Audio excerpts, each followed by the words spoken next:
Pi industries के बारे में सवाल है सरस जी का, और ये जानना चाहते हैं कि लंबी अवधि के लिए खरीदना इसे कैसा रहेगा। नहीं, पीआई इंडस्ट्रीज का वैल्यूएशन तो फेवर नहीं करेगा लॉन्ग टर्म के लिए। 39 ओके, इम्प्रूवमेंट तो है।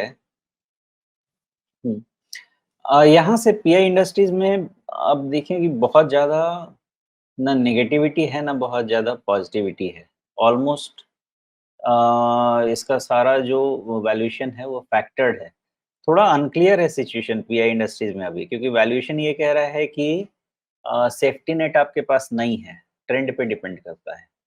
अब इधर आ जाते हैं फंडामेंटल छोड़ के प्राइस लेवल पे। प्राइस लेवल ये कहता है कि इन केस 3600 के ऊपर क्लोज ले लेता है, तो पोटेंशियल चांस रहेगा कि इसका 3375 का बॉटम बन गया।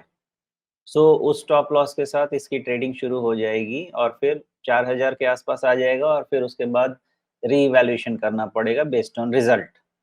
अभी का अजम्पशन मेरा ये है कि इस ऐसा कोई बहुत नेगेटिव बड़ा ट्रिगर नहीं है इसके पास, ना बहुत बड़ा पॉजिटिव ट्रिगर है।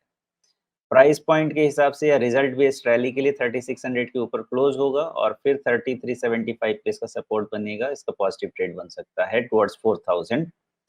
और अगर 3400 के नीचे या 3375 के नीचे क्लोज हुआ, देन इसका 200 ईएमए का सपोर्ट कन्विंसिंगली ब्रेक डाउन हो सकता है और फिर 3000 के आसपास का लेवल देखना पड़ेगा। तो दोनों साइड के लिए ओपन है। आप फ्यूचर स्ट्रक्चर पूछेंगे तो फ्यूचर स्ट्रक्चर अभी तक तो नेगेटिव बना हुआ है। जी, अभी तक आप कह रहे हैं कि फ्यूचर स्ट्रक्चर नेगेटिव है, वो शायद अगर हम 4000 से अभी तक का जो एक हिसाब देखें उसके हिसाब से, लेकिन अगर आप थोड़ा पहले से देखें, आपके पास बड़े बॉटम्स बनते हुए दिख रहे हैं लगभग पौने 2400 के आसपास, उसके बाद फिर लगभग 2900 के आसपास, और अभी ये बॉटम बना या नहीं बना पौने 3400 के आसपास, 3375 के आसपास। तो कितना भरोसा करें 200 मूविंग एवरेज के आसपास एक कंसोलिडेशन बना करके यहाँ पर मतलब बॉटम हो सकता है, नहीं हो सकता है। ये एक असमंजस है। आपने कहा कि कम से कम कितना 3500 के ऊपर निकले तब मान लें? नहीं, 3600 उसके ऊपर 3600 निकल गया तो फिर ये हायर लो ओके। आप मान सकते हैं कि वैलिड रहेगा। उसी बेसिस जी पे मैंने बोला। जी, तो 3600 अगर पार हो गया तो फिर हम ये मान लेंगे कि 3374 के आसपास जो ये कंसोलिडेशन के साथ बॉटम दिख रहा है वो भरोसे के लायक है। वहाँ 200 मूविंग एवरेज भी है, वो चीज़ थोड़ा और रीइंफोर्स करती है इस बात को। करेक्ट है, बिल्कुल सही।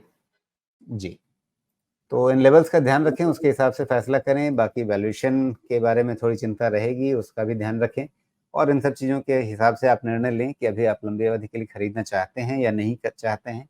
बाकी खुद भी अपनी रिसर्च करें, खुद भी अपनी पढ़ाई लिखाई करें और उसके हिसाब से अपना निर्णय लीजिए। सरस जी, फिलहाल तो यही कहा जा सकता है।